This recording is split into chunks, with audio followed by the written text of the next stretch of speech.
Today we've got another talent tree guide and review for Star Wars Age of Rebellion role-playing game. The Ace Careers Hotshot Specialization from their Stay on Target, in case you didn't see. Their career sourcebook. Hotshot is like Pilot, but way cooler. Thematically, but also mechanically speaking. They're really good at piloting and shooting. Not as good at defense, but their ground game is a little better. And they really drip theme and character, right? They're all this like cocky hotshot type character, arrogant, gets under people's skin, maybe a little charismatic depending on how you build them, and they're just a big risk taker and really good at using risks, high risk, high reward kind of, in order to do the whole piloting thing, while also not necessarily sacrificing their ability to be useful outside the cockpit, which is nice, a little bit.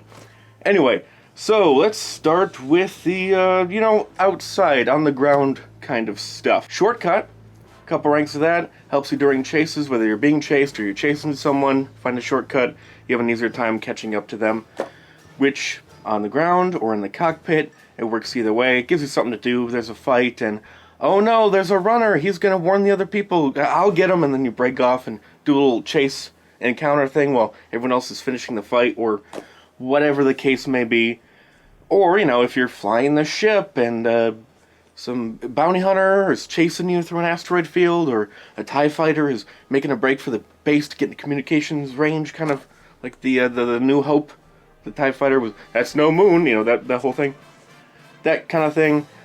I don't know how often it's going to come up, but, it's good that it works both ways, so it should come up a decent amount, and it's pretty cheap, you get it early, and it's something outside of the cockpit at least. Another even better example that will help you inside or outside the cockpit, and is the talent you should absolutely make a beeline for because it is really great. I've actually seen it before in the Gambler specialization from the Smuggler Career Sourcebook. Second chances. Basically, you can manipulate your dice pool, reroll some dice with some limitations. You can't use it that often, but also it's not super rare. You can use it on a fairly consistent basis and use it for whatever you want. Inside the cockpit, outside the cockpit, it'll probably be mostly used in combat. Combat's pretty common in a game called Star Wars, right? So most often you'll just pick the one attack that you're gonna do and just be better with it, or whatever else you need to do. And there's a couple ranks of it. You could also, I guess, if you really want to pair it with Gambler, then make a great high risk, high reward kind of character. I really love Gambler. Yeah, if you're playing a really high points game, maybe you start night level play with a whole bunch of extra points after creation, or you've just been playing for a while, they're great supplements for each other. Build on top of it more ranks of that talent, plus Gambler has a bunch of other talents that are very similar basic concept, work with whatever high risk, high reward gambling kind of stuff. Great stuff. That's really it as far as your out of combat stuff, right? For the most part. Bunch of ranks of grit. Spoilers, are going to need some grit, some strain to fuel some of your abilities. High risk, high reward, stressful, pushing yourself to the limits kind of a character. So yeah, you want that high strain threshold. So a lot of grit. But you are kind of squishy. So no toughened.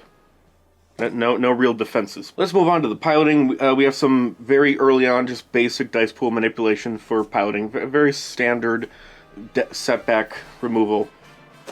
Whatever. High G training is great. It's ranked talent where basically you can tank strain for your ship. Instead of it taking system strain, you take strain.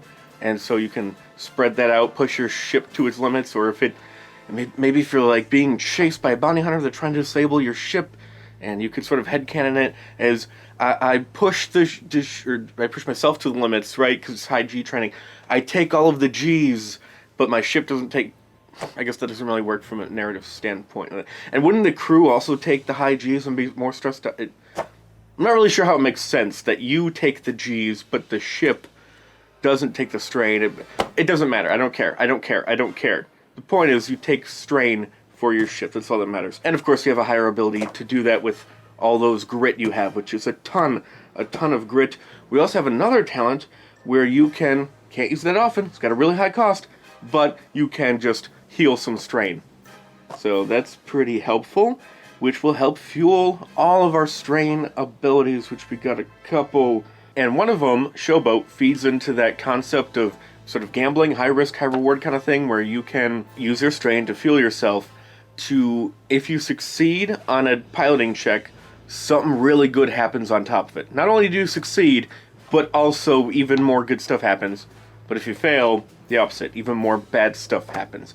You succeed really hard, or you fail really hard, which can make for some really fun, exciting, memorable moments. Though I will say with this one, by reading the talent just in here, you think you know exactly how it works. You don't. Read the description. Read the description in wherever that section is. Read the description right after the talent trees, because it's not as extreme in either way as you think it is just by glancing at it. Always read the description with a new talent so you know how it actually works. And that one especially. We also have a K-turn, a choreographed turn, in the X-Wing miniatures, the typically red U-turn maneuver. This is really great because if someone does their ship maneuverability stuff to kind of gain an advantage over you, you can just be like, nah. Just nah. You just didn't happen. Typically, there's another way baked into the game to where you can do this, but it's harder to do. It's not necessarily going to happen, and it takes longer to do. This one, it's quicker, and it just happens. Just like, nah. All that work you did, doesn't matter. Corellian Sendoff Basic and Improved. This one is wonderful. So basically, you are so good at your piloting and so good at keeping your cool, doing like a really stressful maneuver that other ships can't really keep up. Or for whatever reason, multiple ships around you can suffer a collision.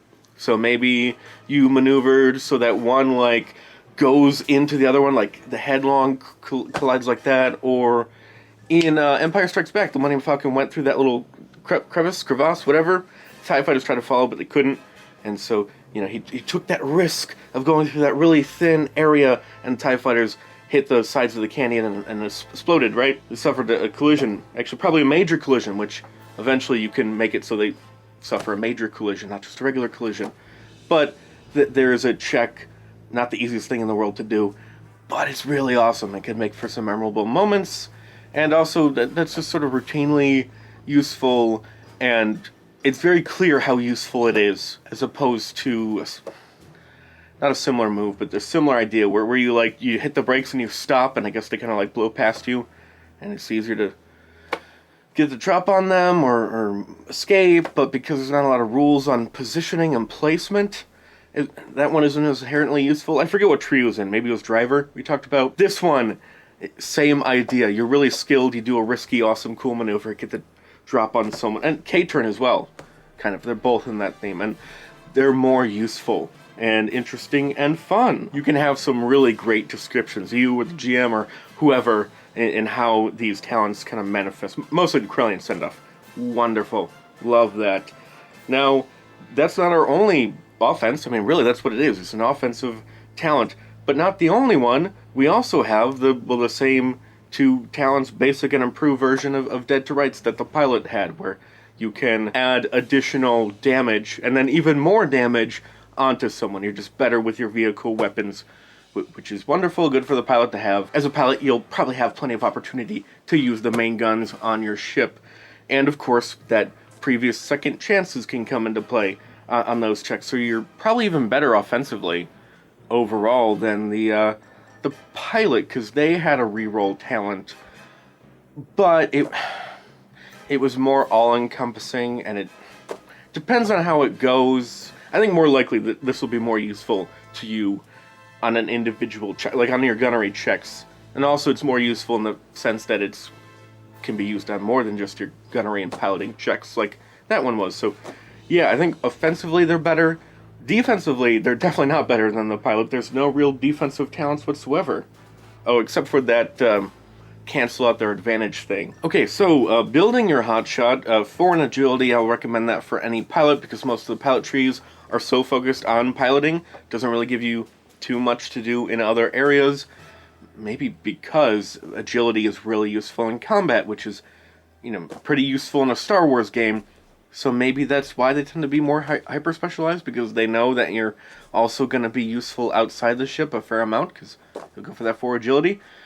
3 green and 1 yellow, assuming you take that free rank in light range, which you absolutely should from your career. Combined with second chances, you're going to be pretty good in combat, or just outside of the cockpit in general. Probably, if I had to play pilot, this might be the one to go. Like an actual dedicated pilot, not just a good shooter, so I guess I'll fly on the side. But a dedicated pilot tree, this is probably the one I would pick, maybe. It's up there. Real good ground game, And I guess also, if you really want to lean into that charisma aspect of the character, you could go for a 4 in presence. I love my 4/4 builds. If you really have a really cocky person in mind, that can work. That'll really help with the one of the checks you have to do their big thing. But it doesn't necessarily need to be that strong, especially because you can double up on the skill ranks attached to that, which I would recommend doing that either way. Get the double up in the skill ranks that the talent is dependent on. Absolutely. 3 in presence is perfectly fine and recommended for most characters in order to help with that. The build I recommend the most, the one that will get the most out of this tree, I think, 4 in agility, 3 will for strain and all that, and then 3 in presence for the aforementioned check. Pretty good tree. If you're going to play a pilot, this is definitely at the top of my recommendation, especially one who's non force. In fact, even of the force sensitive, that's the word I'm looking for. Force sensitive pilots, I still think this is one of the best pilot, period. Really great. If you like this video and want to see more, just keep watching. That's all I ask for you. Just keep watching. We got videos all day, every day, because at this point, I literally have nothing better to do. Nothing for me to do. I have nothing to do. Just make videos. So, every day. Every day, bro. Bye.